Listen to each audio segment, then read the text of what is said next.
They said the sound always came at night, when the lanterns in the dormitories burned low and the crickets began their solemn hymn. That was when they heard it. The slow, deliberate rhythm of footsteps echoing down the corridor.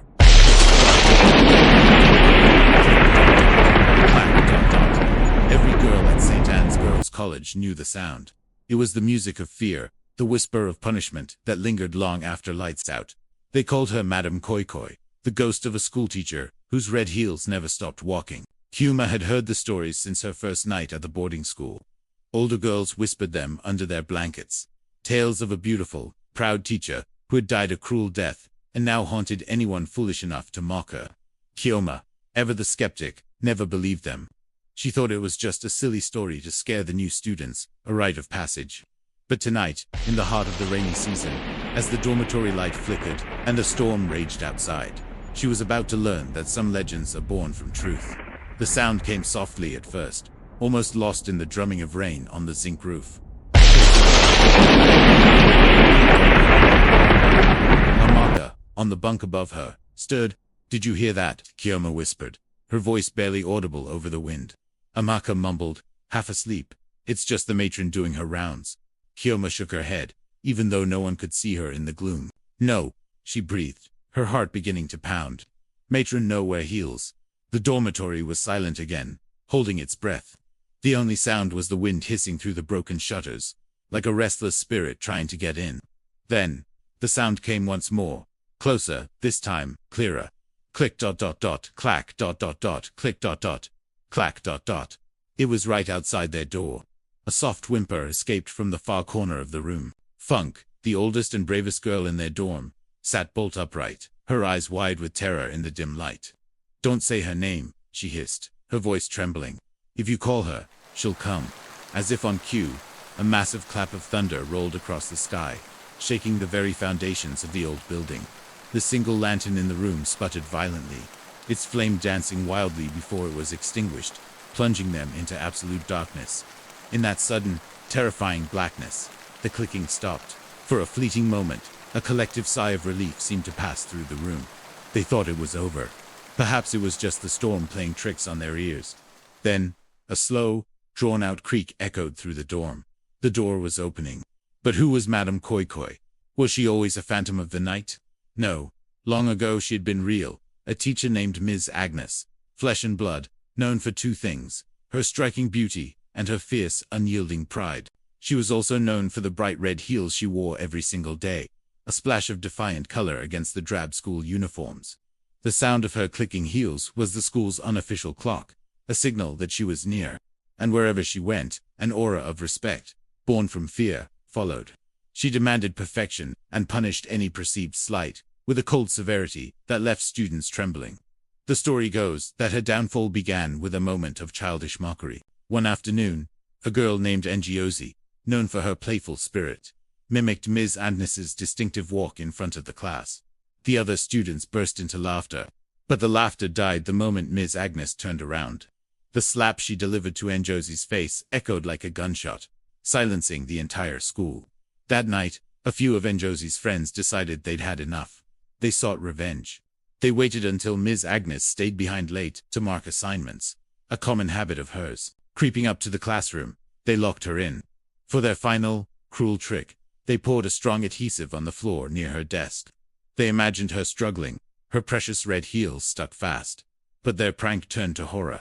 In the dark, Ms. Agnes slipped on the glue, lost her footing, and fell. Her head struck the sharp wooden edge of a desk with a sickening thud. The next morning, she was gone. The school officially announced she had resigned and left town. But no one saw her leave, and her belongings were still in her room. A week later, the nightly patrols began. Girls started hearing footsteps in the dead of night, the unmistakable, haunting rhythm of her heels. Click ... clack ... click ... clack ... Now, years later, Kyoma stood frozen on her bunk, the old story flashing through her mind as the dormitory door swung fully open. A figure stepped inside. It was tall, impossibly thin, and draped in what looked like a tattered, old-fashioned teacher's gown. The faint moonlight filtering through the window caught on something red at its feet. Her shoes. Each step was slow, deliberate, and echoed across the wooden floor with that dreaded sound. Click, dot, dot, dot, clack, dot, dot, click, dot, dot. The air in the room turned icy cold, and a heavy pressure settled on Kyoma's chest, making it impossible to breathe. The figure moved silently between the bunks, its face obscured by a dark curtain of what looked like long wet hair. A voice, low and hollow like an echo from a well, whispered into the darkness. "Who laughed at beauty?" it asked. "Who mocked the sound of my steps?" The silence was absolute. No one dared to even breathe. The clicking stopped directly beside Kyoma's bed. She squeezed her eyes shut, praying, wishing she could disappear. She felt a cold draft, as if someone was leaning over her. A long, silent moment passed. When she finally dared to open her eyes, the figure was gone. The window curtains billowed softly in the wind. From the bunk above, Amaka let out a soft, terrified whimper. And then they saw it. Lying in the middle of the floor, in a patch of moonlight, was a single, elegant red shoe. It glistened with something dark and wet. At the morning assembly, the principal, a stern woman with a grim face, made an announcement. Kyoma, she said, had run away during the night. Her parents had been informed. The students exchanged knowing, fearful glances. No one believed it, but no one dared to argue. Fear hung in the air, thick and suffocating. As the principal's speech droned on, a faint sound began to rise from the back of the assembly hall. Click, clack, dot, dot. Click, dot, dot. Clack, dot, dot. Heads started to turn. The teachers on the stage froze, their faces palling. Standing by the main doorway was a woman in a torn old-fashioned gown, her red heels gleaming as if they were polished with wet blood. Her face, no longer hidden, was beautiful but eerily pale. She offered a smile that was soft, almost kind, yet her eyes were full of an ancient, chilling sorrow. She looked across the sea of terrified faces, and said quietly, her voice carrying across the silent hall, "Class is in session." The hall erupted in screams. Students and teachers scattered in a wave of pure panic. But outside, the sound of her heels carried on, echoing into the wind, down the long corridors, across the empty dormitories, and through the rustling leaves of the mango trees. Click, dot, dot, dot, clack, dot, dot, dot, click, dot, dot, clack, dot, dot.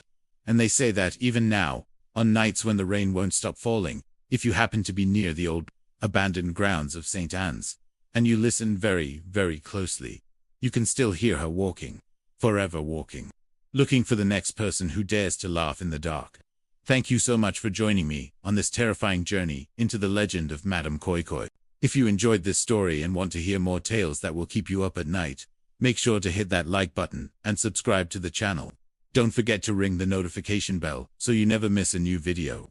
Until next time, stay safe, and whatever you do, listen for the footsteps.